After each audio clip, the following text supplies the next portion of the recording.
నమస్తే, నా పేరు సంజీవి. ఓం శ్రీకృష్ణాయ పరమాత్మనే నమః. శ్రీమద్భగవద్గీత అథ ప్రథమోऽధ్యాయः. అర్జున విషాదయోగः. ధృతరాష్ట్ర ఉవాచ ధర్మక్షేత్రే కురుక్షేత్రే సమవేతాయుయుత్సవః మామకాః పాండవాశ్చైవ కిమకుర్వత సంజయ. సంజయ ఉవాచ దృష్ట్వా తు పాండవానీకం వ్యూఢం దుర్యోధనస్తదా ఆచార్యముపసంగమ్య రాజా వచనమబ్రవీత్. పశ్యైతాం పాండుపుత్రానాం ఆచార్యమహతీం చమూం వ్యూఢాం ద్రుపదపుత్రేణ తవ శిష్యేన ధీమతా. అత్ర శూరా మహేశ్వాసాః భీమార్జున సమాయుధి యుయుధానో విరాటశ్చ ద్రుపదశ్చ మహారథః. धृष्टकेतुश्चेकितानः काशीराजश्च वीर्यवान् पुरुजित् कुन्तिभोजश्च शैब्यश्च नरपुङ्गवः युधामन्युश्च विक्रान्तः उत्तमौजाश्च वीर्यवान् सौभद्रो द्रौपदेयाश्च सर्व एव महारथाः. अस्माकं तु विशिष्टाये तानि बोधद्विजोत्तमा. नायका मम सैन्यस्य सैन्यार्थं तान् ब्रवीमि ते. भवान् भीष्मश्च कर्णश्च कृपश्च समितिञ्जयः अश्वत्थामा विकर्णश्च सौमदत्तिस्तथैव च अन्ये च बहवः शूराः मदर्थे त्यक्तजीविताः नानाशस्त्रप्रहरणाः सर्वे युद्धविशारदाः. अपर्याप्तं तदस्माकं बलं भीष्माभिरक्षितं पर्याप्तं त्विदमेतेषां बलं भीमाभिरक्षितम्.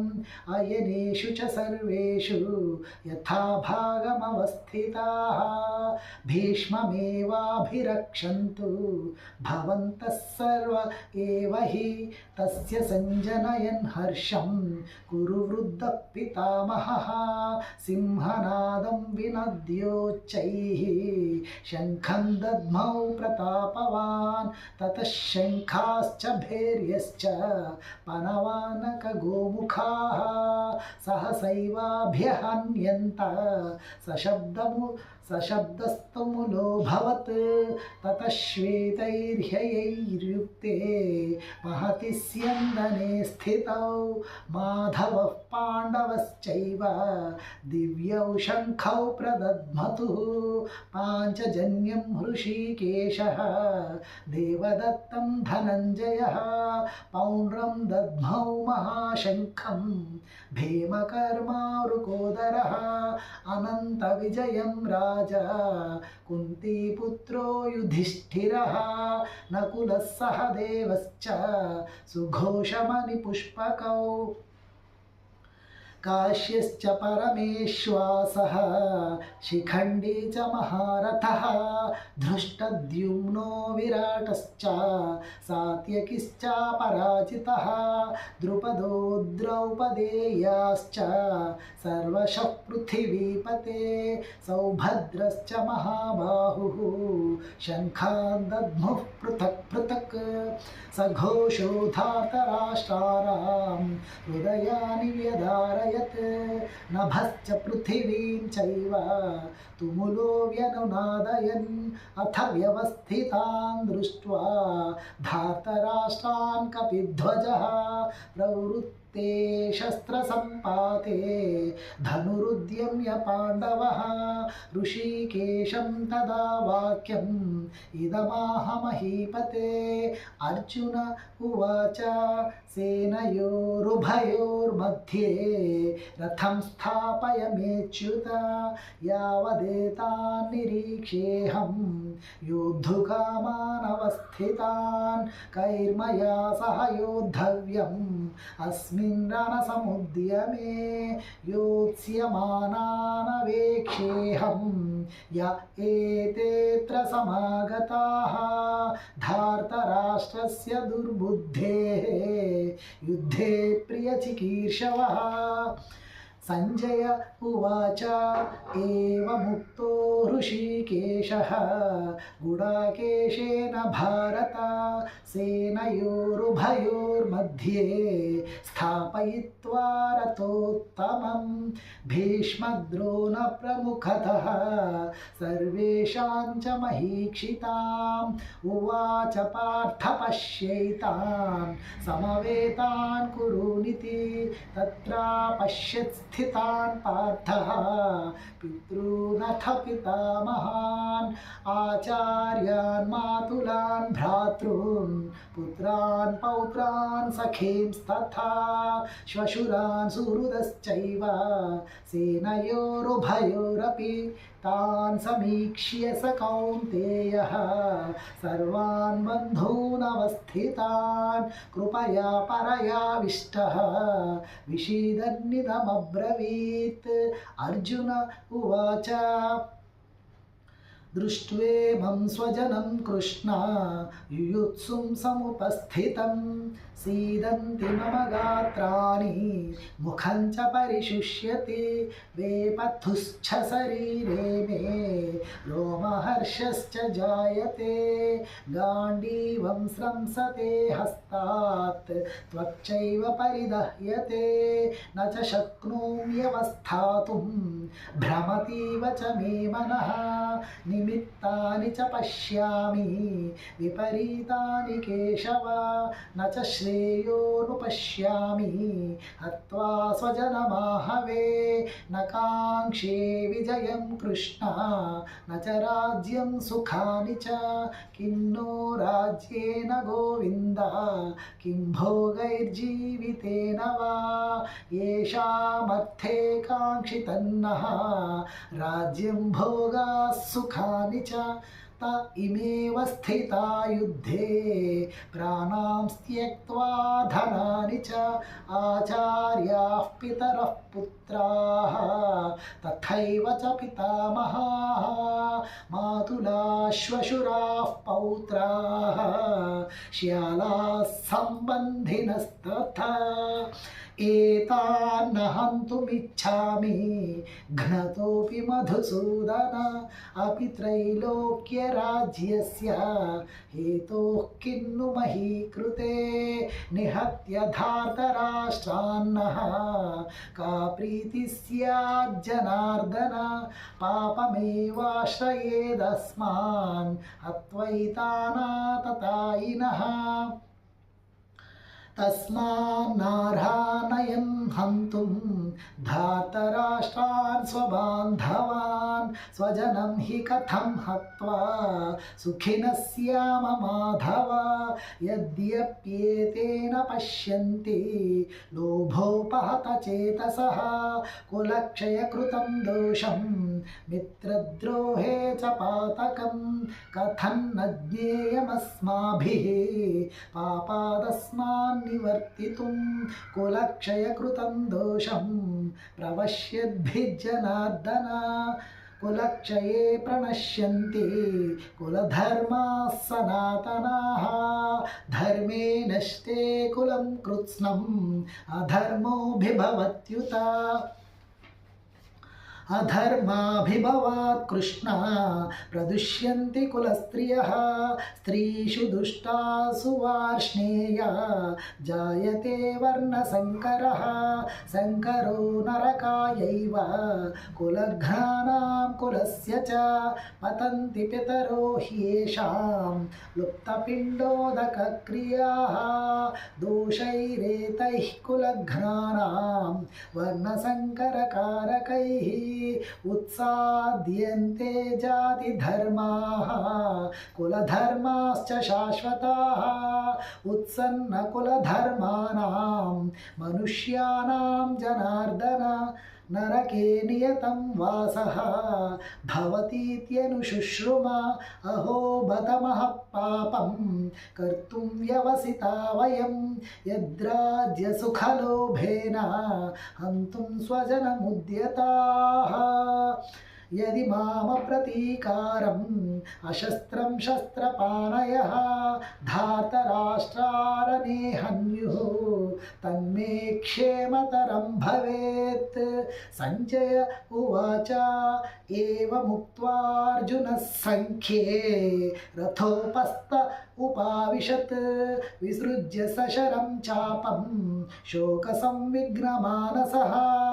ॐ तत्सदिति श्रीमद्भगवद्गीतासु उपनिषत्सु ब्रह्मविद्यायां योगशास्त्रे श्रीकृष्णार्जुनसंवादे अर्जुनविषादयोगो नाम प्रथमोऽध्यायः।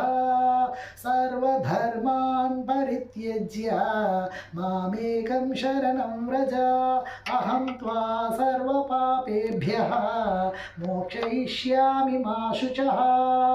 ॐ सर्वं श्रीकृष्णार्पणमस्तु।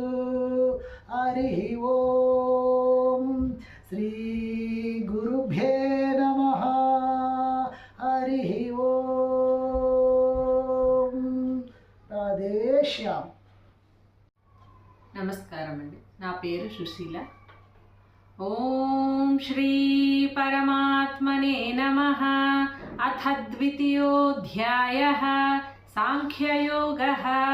సంజయ ఉవాచ తం తథా కృపయావిష్టం అశ్రుపూర్ణాకులేక్షణం విషీదంతమిదం వాక్యం ఉవాచ మధుసూదనః. శ్రీభగవానువాచ కుతస్త్వాకష్మలమిదం విషమే సముపస్థితం అనార్యజుష్టమస్వర్గ్యం అకీర్తికరమర్జున. క్లైబ్యం మాస్మగమః పార్థ నైతత్వయ్యుపపద్యతే. క్షుద్రం హృదయ దౌర్బల్యం త్యక్తోతిష్ఠ పరంతప. అర్జున ఉవాచ కథం భీష్మమహం సంఖ్యే ద్రోణం చ మధుసూదన. ఇషుభిః ప్రతియోత్స్యామి పూజార్హావరిసూదన. గురూన్ హత్వా హి మహానుభావాన్ శ్రేయో భోక్తుం భైక్ష్యమపీహ లోకే. హత్వార్థకామాంస్తు గురూనిహైవ భుంజీయ భోగాన్ రుధిరప్రదిగ్ధాన్. న చైతద్విద్మః కతరన్నో గరీయః యద్వా జయేమ యది వా నో జయేయుః. యానేవ హత్వా న జిజీవిషామః తేవ స్థితాః ప్రముఖే ధార్తరాష్ట్రాः. కార్పణ్యదోషోపహతः స్వభావः పృచ్ఛామి త్వాం ధర్మసమ్మూఢచేతాः.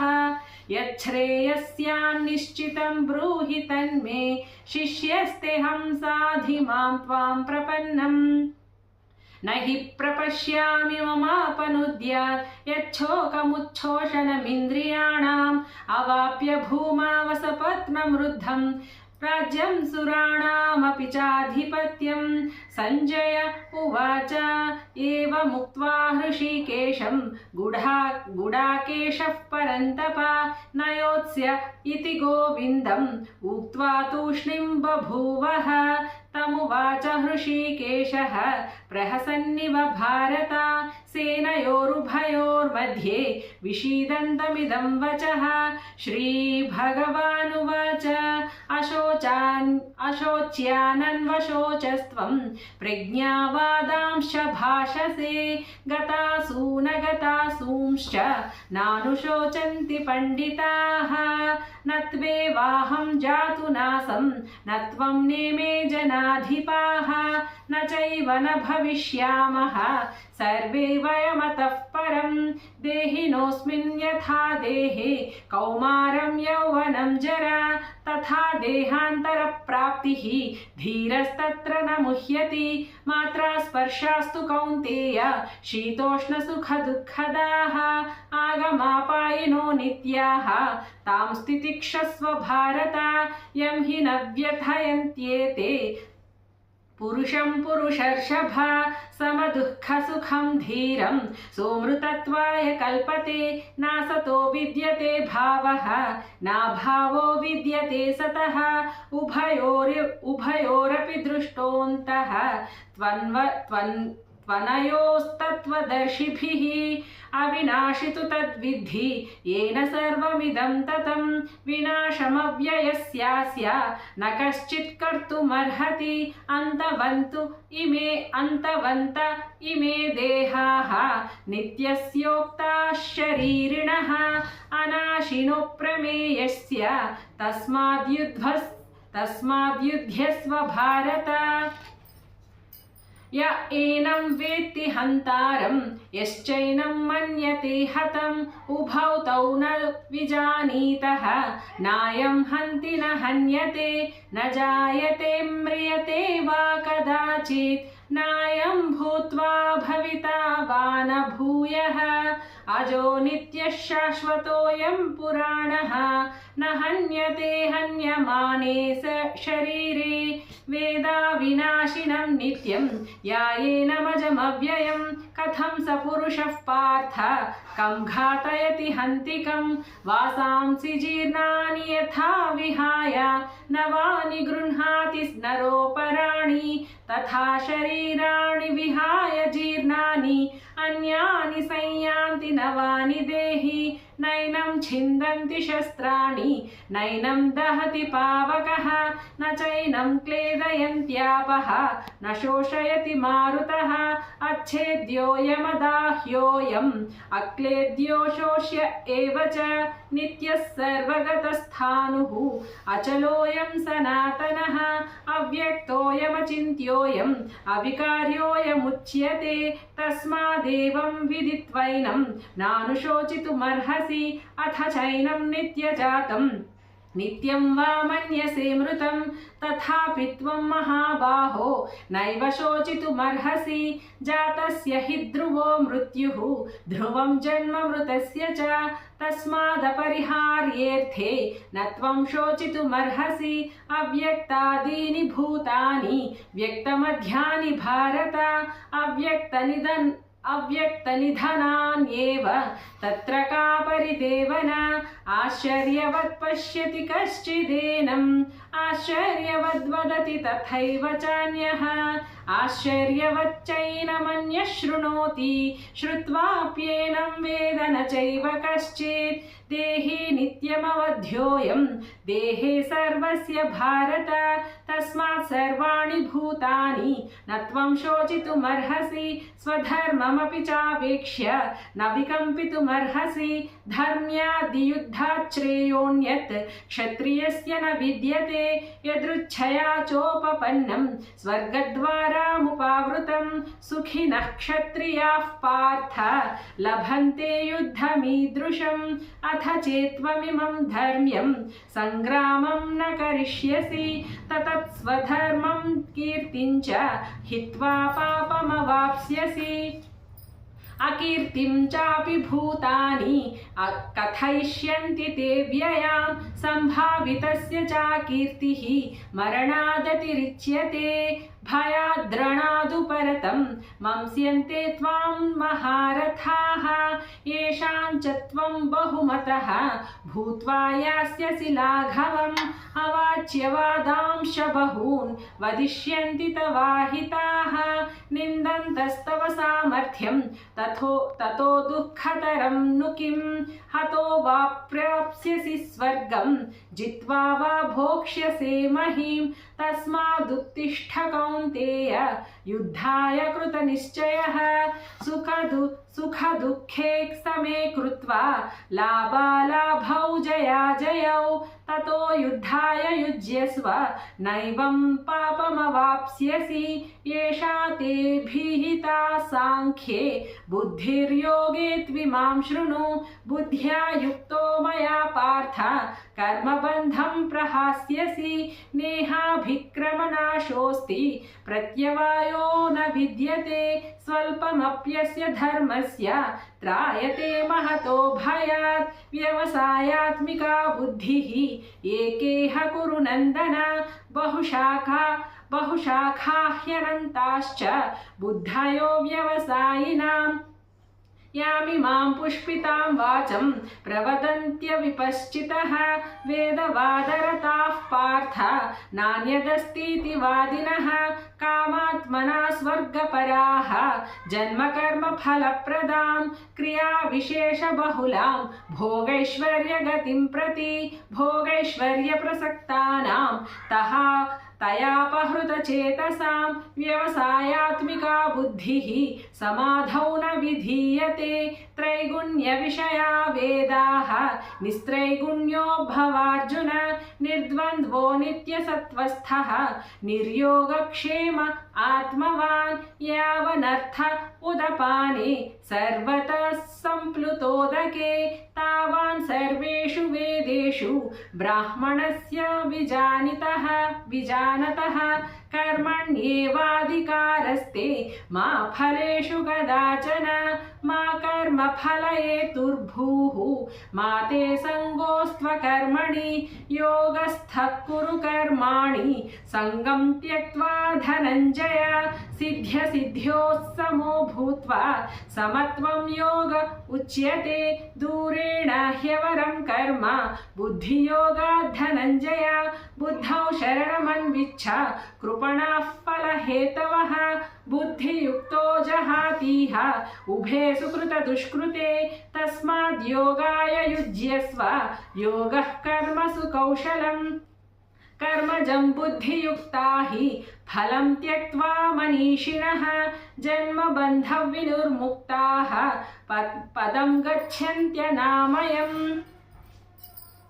यदा ते मोहकलिलं बुद्धिर्व्यतितरिष्यति तदा गन्तासि निर्वेदं श्रोतव्यस्य श्रुतस्य च श्रुतिविप्रतिपन्ना ते यदा स्थास्यति निश्चला समाधावचला बुद्धिः तदा योगमवाप्स्यसि अर्जुन उवाच स्थितप्रज्ञस्य का भाषा समाधिस्तस्य केशव स्थितधिः किं प्रभाषेत किमासीत व्रजेत किं श्रीभगवानुवाच प्रजहाति यदा कामान् सर्वान् पार्थमनोगतान् आत्मन्येवात्मना तुष्टः स्थितप्रज्ञस्तदोच्यते दुःखेष्वनुद्विग्नमनाः सुखेषु विगतस्पृहः वीतरागभयक्रोधः स्थितधीर्मुनिरुच्यते यः सर्वत्राणभिस्नेहः तत्तत्प्राप्य शुभाशुभं नाभिनन्दति न द्वेष्टि तस्य प्रज्ञा प्रतिष्ठिता यदा संहरते चायं कूर्मोऽङ्गानीव सर्वशः इन्द्रियाणीन्द्रियार्थेभ्यः तस्य प्रज्ञा प्रतिष्ठिता विषया विनिवर्तन्ते निराहारस्य देहिनः रसवर्जं रसोऽप्यस्य परं दृष्ट्वा निवर्तते यततो ह्यपि कौन्तेय पुरुषस्य विपश्चितः इन्द्रियाणि प्रमाथीनि हरन्ति प्रसभं मनः तानि सर्वाणि संयम्य युक्त आसीत मत्परः वशे हि यस्येन्द्रियाणि तस्य प्रज्ञा प्रतिष्ठिता ध्यायतो विषयान् पुंसः संगस्तेषूपजायते संगात् संजायते कामः कामात् क्रोधोऽभिजायते क्रोधात् भवति सम्मोहः सम्मोहात् स्मृतिविभ्रमः स्मृतिभ्रंशात् बुद्धिनाशः बुद्धिनाशात् प्रणश्यति रागद्वेषवियुक्तैस्तु विषयानिन्द्रियैश्चरन् आत्मवश्यैर्विधेयात्मा प्रसादमधिगच्छति प्रसादे सर्वदुःखानां हानिरस्योपजायते प्रसन्नचेतसो ह्याशु बुद्धिः पर्यवतिष्ठते नास्ति बुद्धिरयुक्तस्य न चायुक्तस्य भावना न चाभावयतः शान्तिः अशान्तस्य कुतः सुखम् इन्द्रियाणां हि जरतां यन्मनोनुविधीयते तदस्य हरति प्रज्ञां वायुर्नावमिवाम्भसि तस्माद्यस्व महाबाहो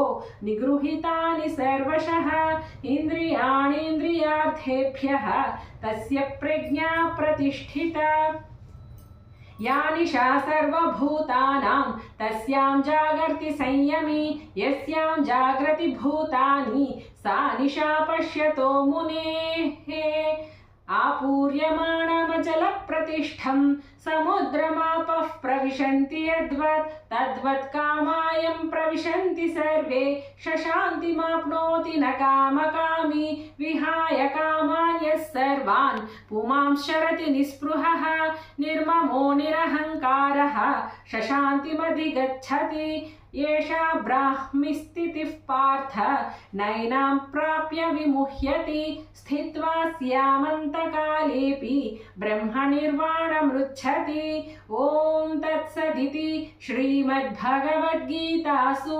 उपनिषत्सु ब्रह्मविद्यायां योगशास्त्रे श्रीकृष्णार्जुनसंवादे साङ्ख्ययोगो नाम द्वितीयोऽध्यायः सर्वधर्मान् परित्यज्य मामेकं शरणं व्रज अहं त्वा सर्वपापेभ्यः मोक्षयिष्यामि मा शुचः ॐ श्रीकृष्णार्पणमस्तु हरिः ॐ श्रीगुरुभ्ये नमः हरिः ॐ राधेश्याम నమస్కారం నా పేరు నీలేష్ రాజా ఓం శ్రీ పరమాత్మనే నమః అత తృతీయోధ్యాయః కర్మయోగః అర్జున ఉవాచ జ్యాయసి చేత్ కర్మణస్తే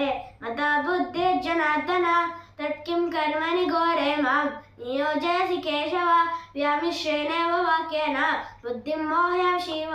बुद्धिं मोहय शिव मे तदेकं वद निश्चित्य येन श्रेयोऽहमाप्नुयाम् श्रीभगवानुवाच लोकेऽस्मिन् द्विविधा निष्ठा पुरा प्रोक्ता मया नघ ज्ञानयोगेन साङ्ख्यानां कर्मयोगेन योगिनां न कर्मणामनारम्भात् नैष्कर्म्यं पुरुषोऽश्नुते न च सन्न्यासनादेव सिद्धिं समधिगच्छति न हि कश्चित् क्षणमपि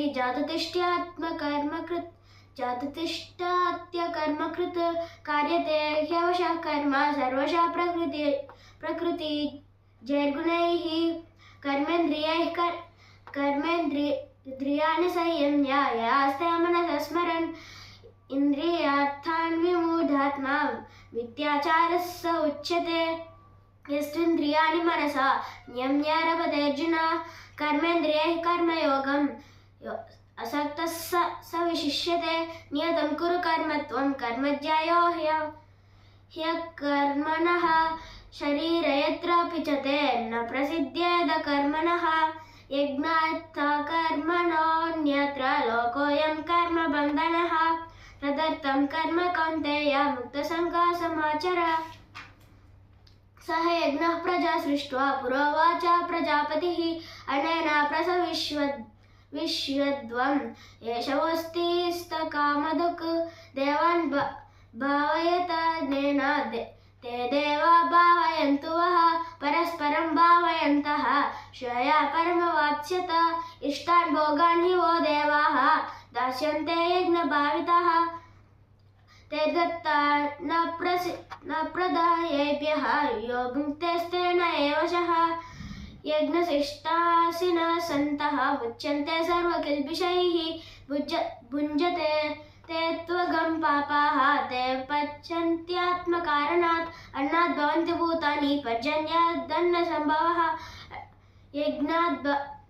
यज्ञात् भवन्ति पर्जन्यः यज्ञकर्मसमुद्भवः कर्मात् ब्रह्मोद्भवं विद्धि ब्रह्माक्षरसमुद्भवं तस्मात् सर्वगतं ब्रह्म नित्यं यज्ञे प्रतिष्ठितम् एवं प्रवर्तितं चक्रं नानुवर्तत्यतिहयः अगायुरिन्द्रिया रामः मोघं पार्थ स जीवति यस्त्वात्मरति एव स्यात् आत्मतृप्ताश्च मानवः आत्मन्येव च सन्तुष्टः तस्य कार्यं न विद्यते नैव तस्य कृते नार्थः न कृते नेह कश्चन न चास्य सर्वभूतेषु कश्चिदर्थव्यपाश्रयः तस्मदसक्तः सततं कार्यं कर्म समाचर असक्तो ह्यचरन् कर्म परमाप्नोति पुरुषः कर्मणैव हि संसिद्धिम् आस्थितः जनकादयः लोकसङ्ग्रहमेवापि सम्पश्यन् कर्तुमर्हसि यद्यदाचरति श्रेष्ठः तत्तदेवेतरो जनः स यत् प्रमाणं कुरुते लोकस्तदनुवर्तते न मे पार्थस्तास्ति कर्तव्यं त्रिषु लोकेषु किञ्चन नानवाप्तमवाप्तव्यं वर्त एव च कर्मणि यदि ह्यहं न वर्तेय जातुकर्मण्यतन्द्रितः मामवर्त्मानुवर्तन्ते मनुष्यः पार्थ सर्वशः उत्सीदेयुरिवे लोकाः न कुर्यां कर्म चेदहं शङ्करस्य च कर्तास्याम् उपहन्यामि माः प्रजाः सक्तकर्मण्य विद्वांसः यत कुर्वन्ति भारत कुर्याद्विद्वांस्तथा सक्तः चिकीर्षुर्लोकसङ्ग्रहम् न बुद्धिभेदं जनयेत् अज्ञानां कर्मसङ्गिनां जोषयेत् सर्वकर्माणि विद्वान् युक्तः समाचरन् प्रकृते क्रियमाणानि गुणैः कर्माणि सर्वशः अहङ्कारविमूढात्मा कर्ताहमिति मन्यते तत्त्ववित्तु महाबाहो गुणकर्मा विभागयोः गुणागुणेषु वर्तन्ते इति मत्वा न सज्जते प्रकृतेर्गुणसम्मूढाः सज्जन्ते गुणकर्मषु तान् कृत्स्नविदो मन्दान् कृत्स्नविन्ना विचाल्येत् मयि सर्वाणि कर्माणि सन्न्यस्याध्यात्मचेतसा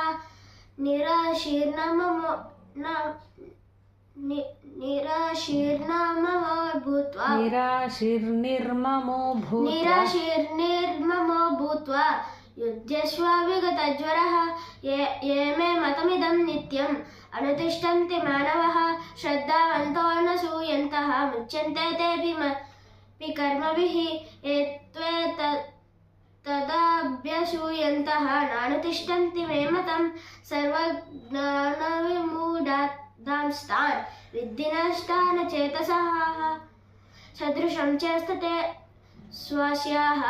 स्वस्याः प्रकृतेर्ज्ञानवानपि प्रकृतिं यान्ति भूतानि निग्रहः किं करिष्यति इन्द्रियस्येन्द्रियस्यार्थे रागद्वेषौ व्यवस्थितौ तयोर्नवसमागच्छेत् तौ ह्यस्य परिपन्थिनौ श्रेयान् स्वधर्मो विगुणः परधर्मात् स्वनुष्ठितात् स्वधर्मे निधनं श्रेयः परधर्मो भयावहः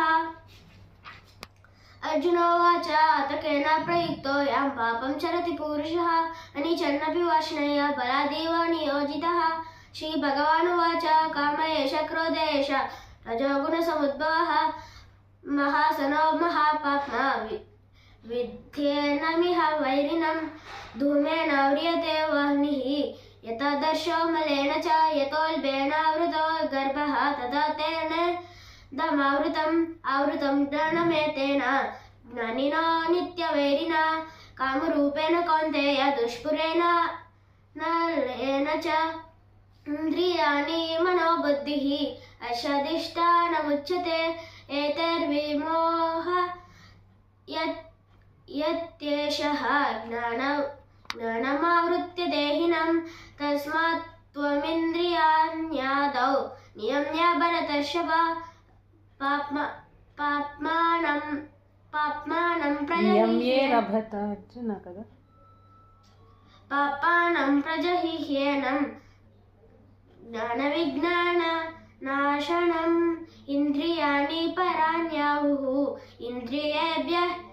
इन्द्रियेभ्यः परं मनः मनसस्तु परा बुद्धिः यो बुद्धेः परसस्तु सः एवं बुद्धेः परं भूत्वा संस्तभ्यात्मानमात्मनः जहि शत्रुं महाबाहो कामरूपं दुराशदम् ॐ तत्सदिति श्रीमद्भगवद्गीतासु उपनिषत्सु ब्रह्मविद्यायां योगशास्त्रे श्रीकृष्णार्जुनसंवादे कर्मयोगो नाम तृतीयोऽध्यायः सर्वधर्मान् परित्यज्य मामेकं शरणं व्रज अहं त्वा सर्वपापेभ्यः मोक्षयिष्यामि मा शुचः ॐ श्रीकृष्णार्पणमस्तु हरिः ॐ श्रीगुरुभ्यो नमः हरिः ॐ